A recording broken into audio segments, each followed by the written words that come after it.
What is up, guys? DMAC Mining here. Today I just picked up one of my favorite graphics cards.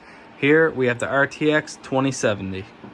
So let's head on over to the computer and we'll look up some stats and see how it's performing.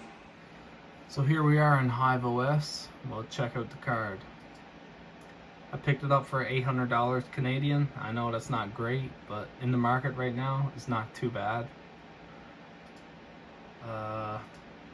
If you see right here, we're doing 42.6 mega hash at 104 watts. That's pretty good if you ask me.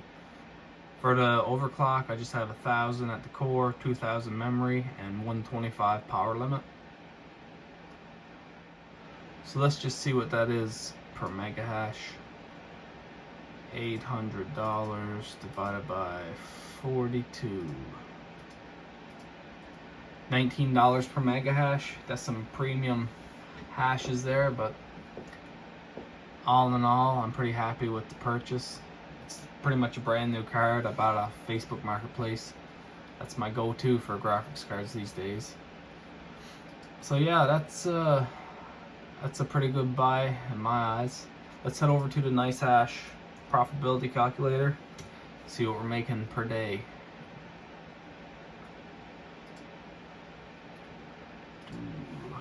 Let's see, Canadian.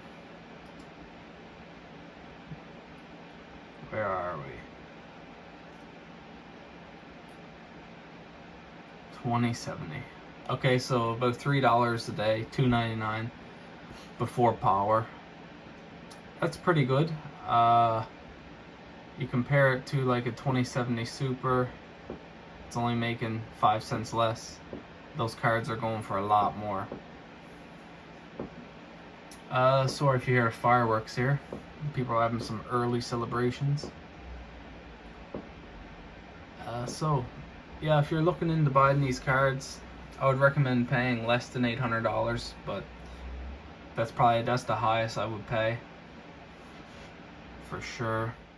Anyways, that's it for this video. Just wanted to make a quick update to the farm. Currently at 209 mega hash. My goal for next year is to get to 1 giga hash, and we'll see how everything goes with Ethereum moving the proof of stake. Hopefully it's still profitable coins out there to mine. I'm sure there will be. So yeah, that's it, guys. Thanks for watching. If you like it, give it a thumbs up. Please hit that subscribe button, and I'll see you on the next one.